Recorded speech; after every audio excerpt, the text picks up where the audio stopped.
वापस आऊंगा, मैं वापस आऊंगा फिर अपने गाँव में। কোচবিহারের শিল্পী তুহিনের চিকিৎসার জন্য আর্থিক সহযোগিতার প্রচেষ্টায় কোচবিহারবাসী বন্ধুর চিকিৎসার টাকা জোগাড় করতে গান গেয়ে সাহায্যের আর্জি জানাচ্ছেন এক দল তরুণ তরুণী।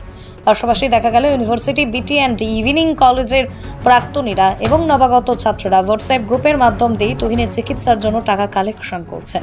বর্তমান সময়ে দাঁড়িয়ে এই দৃশ্য যেন নজিরবিহীন, যেখানে চারিদিকে বন্ধু বান্ধবীরা প্রতিহিংসার ছবি উঠে আসে, ঠিক সেই সময়ে কোচবিহারের এই দৃশ্য এক আলাদা বন্ধুত্বের নিদর্শন।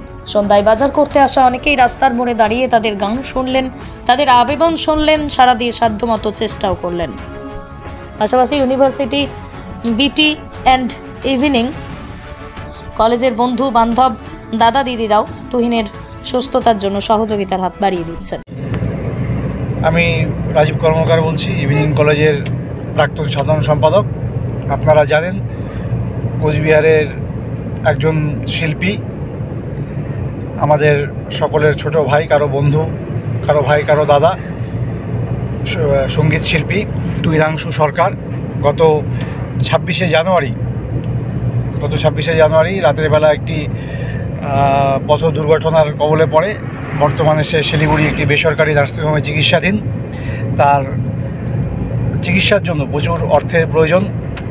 আমরা কোচবিহারবাসী যারা আছি, আমরা যে যেরকমভাবে পারছি তুহিনের পাশে দাঁড়াচ্ছি।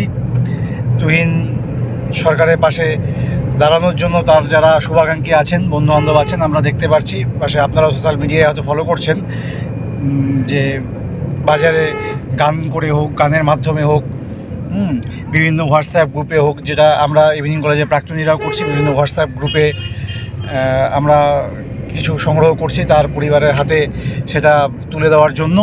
তো যারা আপনারা আছেন, যারা সঙ্গীতকে ভালোবাসেন, যারা তুহিনকে ভালোবাসেন বা তুহিনের যারা শুভাকাঙ্ক্ষী আছেন, তাদের প্রত্যেকের কাছে আমাদের অনুরোধ, বিশেষ করে আমার অনুরোধ যে আপনারা যে যা পারবেন আপনাদের সাধ্যমতো সহযোগিতা করুন, করে তুহিনের পাশে দাঁড়ান। একটি প্রাণ যাতে আমরা ফিরিয়ে আনতে পারি, ফিরিয়ে তার একটি প্রাণ আমরা তার যে মা আছে, তার মার যে সন্তান, তাকে যেন একটু হাসি মুখে তার সন্তানকে ফিরিয়ে দিতে পারি, এই অঙ্গীকার নিয়ে আমরা আপনাদের কাছে আর্জি জানাচ্ছি যে যা পারবেন সহযোগিতা করুন।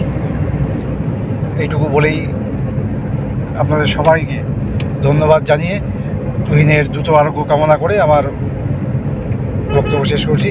ধন্যবাদ।